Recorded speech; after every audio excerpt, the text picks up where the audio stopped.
எல்லாரோட சைல்ட்ஹுட் மெமரிஸ்லேயும் இடம் பிடிச்ச இந்த பொரி உருண்டை தான் இன்றைக்கி எப்படி பண்ணுறதுன்னு பார்க்க போகிறோம். அதுக்கு ஒரு கடாயில் 1 டீஸ்பூன் நெய் விட்டு 1 கப் துருவன தேங்காய் சேர்த்து நெய்யில் நல்லா வறுத்து எடுத்துக்க போகிறோம். இது நல்லா வறுப்பட்டதுக்கப்புறமா இதில் இன்னொரு 1/2 டீஸ்பூன் நெய் சேர்த்து இதில் 1 கப் பொட்டுக்கடலை சேர்த்து அதை இதில் நல்லா மிக்ஸ் பண்ணி வறுத்து எடுக்க போகிறோம்.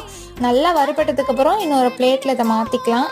மாற்றி வச்சதுக்கப்புறம் இதே கடாயில் 1/4 கப் தண்ணி 1 கப் வெல்லம் சேர்த்து இதை நல்லா பாகு பதத்துக்கு காய்ச்சி எடுக்க போகிறோம். இதுக்கிடையில் ஒரு பவுலில் 4 கப் பொரி தனியாக எடுத்து வச்சிடலாம். பாகு பதம் செக் பண்ணுறதுக்கு ஒரு பவுலில் தண்ணி சேர்த்துட்டு 4 ட்ராப் சேர்த்து பார்த்தோன்னா இந்த மாதிரி எடுக்க வரும். இது சரியான பதம். இந்த டைமில் நம்ம எடுத்து வச்ச பொரி வறுத்து வச்சிருந்த பொட்டுக்கடலை தேங்காயெல்லாம் சேர்த்து இதை நல்லா வெள்ளத்தோடு சேர்த்து மிக்ஸ் பண்ணி இந்த சூட்டோடய கீழே இறக்கி இந்த மாதிரி உருண்டை பிடிச்சிக்கலாம். ஆறிச்சுன்னா இது டைட் ஆயிரும். அப்புறம் திரும்பி நம்ம அடுப்பில் வச்சு இதை இலக வச்சு உருண்டை பிடிக்கணும். சூப்பராக இருக்கும். சின்ன குழந்தைங்களுக்கு ரொம்ப பிடிக்கும்.